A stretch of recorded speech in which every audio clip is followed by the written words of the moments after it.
Un homme âgé est mort aujourd'hui dans l'incendie d'une maison à Tsaraouninan.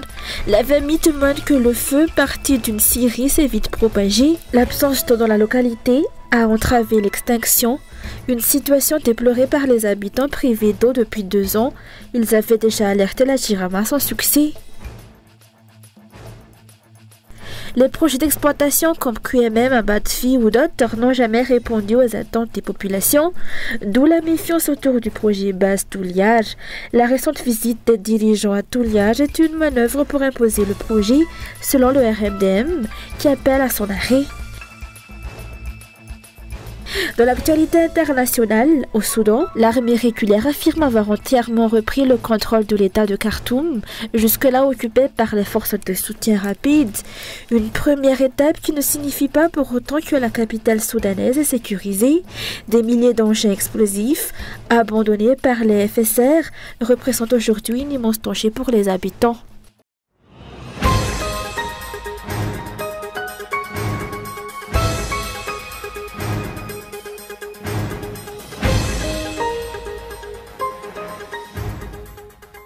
Un homme d'environ 75 ans a péri, complètement carbonisé, dans l'incendie d'une maison survenue ce jour à Tsaraouninan.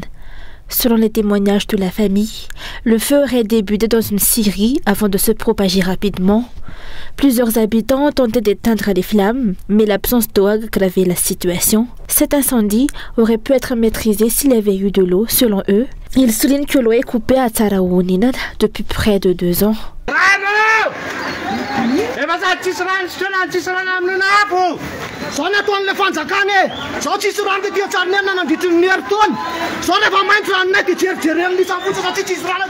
Les habitants affirment avoir déjà déposé plainte auprès de la Jirama, sans obtenir de réponse jusqu'à ce jour.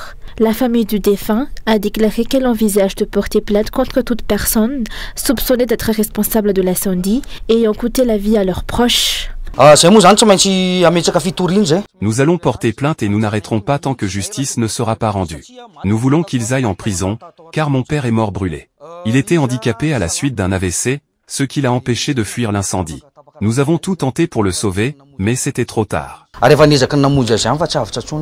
Selon la famille, le feu aurait été provoqué par l'utilisation de bois sec pour le cuisson par les propriétaires de la scierie. Accusation que refute formellement l'une d'eux. Pour cette dernière, l'incendie est dû à un court-circuit qui leur a également causé d'importantes pertes matérielles.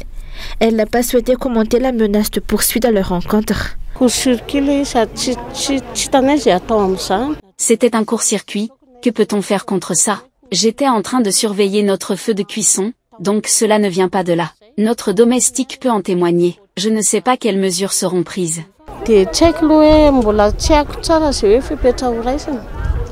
Dans ce quartier, les habitants doivent parcourir plusieurs kilomètres jusqu'à Météo ou à Varadou pour se procurer de l'eau. Le recours au transporteur d'eau coûte jusqu'à 1500 ariary. Une femme a également été blessée lors de l'incendie et a déjà été prise en charge médicalement.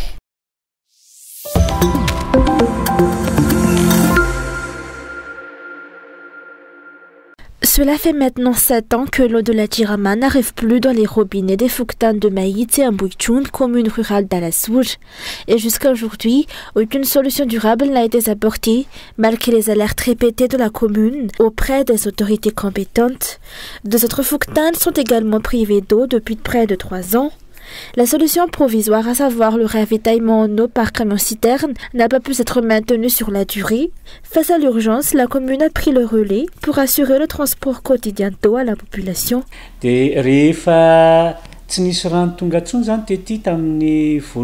Lorsque l'eau a cessé de couler des robinets, la Jirama avait commencé à nous ravitailler par camion-citerne.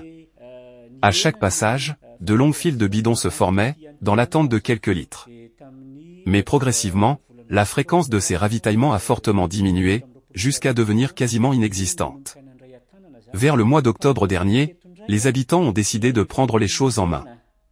La commune a alors commencé à assurer elle-même l'approvisionnement. Mais aujourd'hui, avec la hausse des besoins et la multiplication des foyers sans eau, l'eau distribuée ne suffit plus. La situation se dégrade de jour en jour dans ces Fokontane, où la pénurie devient alarmante. Ainsi, avec la saison sèche qui se prolonge et les besoins qui augmentent, la commune tire la sonnette d'alarme. Elle ne pourra plus longtemps assumer ce service, devenu déficitaire à cause du coût élevé de transport, bien supérieur au prix symbolique de refonte de l'eau.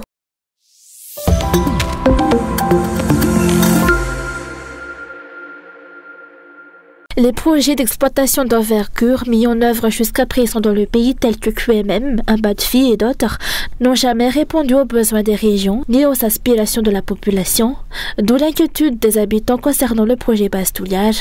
De plus, les conditions liées à l'exploitation manquent de transparence et de légalité, ce qui entretient la méfiance de l'opinion publique. La récente visite des dirigeants à Touliage, il faut le rappeler, n'a servi qu'à accentuer la pression en faveur de la reprise du projet Bastouillage, un acte perçu comme une tromperie envers la population, selon le RMDM, qui appelle à l'arrêt de l'exploitation d'ilménite menée par cette société. C'est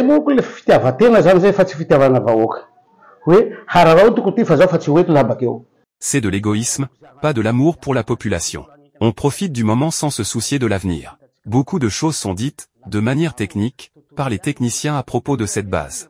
Mais dans les faits, aucun bénéfice concret n'a encore été tiré des exploitations pour notre pays. Au contraire, ce projet n'apportera que des problèmes. Si une telle exploitation était vraiment bénéfique, QMM aurait déjà sorti Madagascar de la pauvreté. Pourtant, malgré toutes les exploitations déjà en cours, nous restons un pays pauvre. Je suis désolé pour ceux qui pensent trouver des avantages dans ce projet, mais si cette base est si bonne, exploitez-la chez vous, pas chez nous.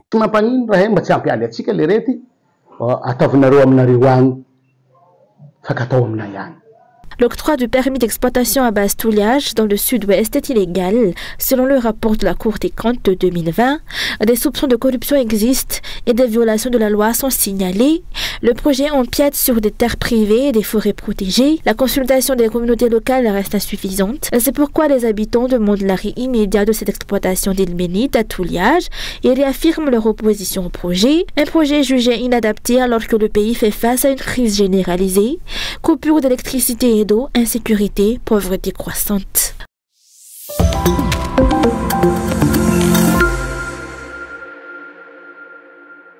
La nomination du représentant de la SECNA à Madagascar a respecté toutes les procédures, a affirmé Funson Ndianzatu, collaborateur du président du conseil d'administration de la SECNA, réagissant aux tensions actuelles au sein de l'institution.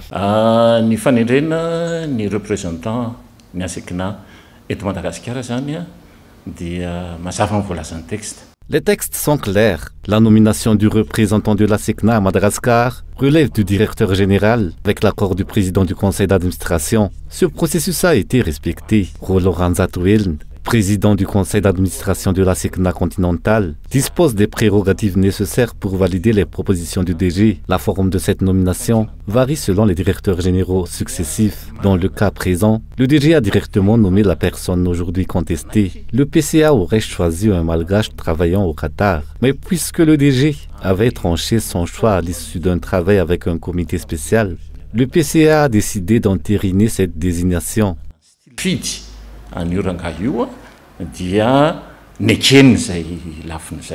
Il a fermement rejeté les accusations de favoritisme et de corruption entourant cette nomination, tout en précisant que des tentatives de dialogue ont été initiées de leur part mais n'ont reçu aucune réponse. Concernant la polémique sur le salaire du PCA, ce proche collaborateur de Rolo Ranzatueln a expliqué qu'il a été simplement aligné sur celui des autres membres du conseil. Il a également indiqué qu'un réexamen des salaires des employés est en cours à Madagascar, avec des écarts peu significatifs par rapport à ceux des autres pays membres de la SECNA, selon ses dires.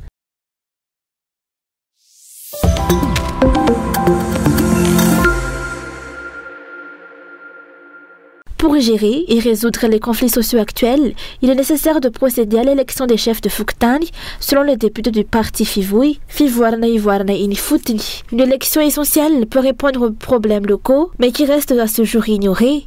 Selon le décret numéro 2009-089 du 2 juillet 2009, cette élection devrait se tenir 3 mois après les municipales. Pourtant, ce délai n'a jamais été respecté et la majorité des chefs de Fuktani ont été nommés. Pour les députés du Fivui, ces responsables de proximité devraient être des personnes de confiance élues par la population et non imposées. Organiser l'élection des chefs de Fukuntan est une nécessité pour les localités. Il ne s'agit pas uniquement d'une question politique, la sécurité de proximité dépend en grande partie de ses responsables de base. Leur absence peut freiner de nombreuses activités locales, y compris la régulation des affaires foncières. Le chef de Fukuontan joue un rôle central dans la gestion quotidienne de la vie communautaire. Si l'on veut un véritable développement, il faut d'abord s'occuper de la base. Les députés demandent la révision de la loi en vigueur pour que ces chefs soient élus et non nommés, comme c'est le cas actuellement. Ils appellent les autorités à prendre ses responsabilités à travers un décret du Conseil des ministres.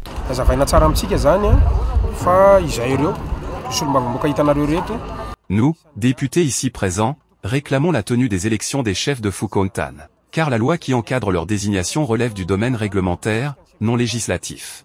Cela signifie que seul le gouvernement et le Conseil des ministres ont le pouvoir d'agir. C'est pourquoi nous nous adressons aujourd'hui à l'exécutif. Si vous êtes réellement convaincu d'avoir le soutien du peuple, alors permettez cette élection. Refuser, c'est montrer que vous doutez vous-même de votre légitimité.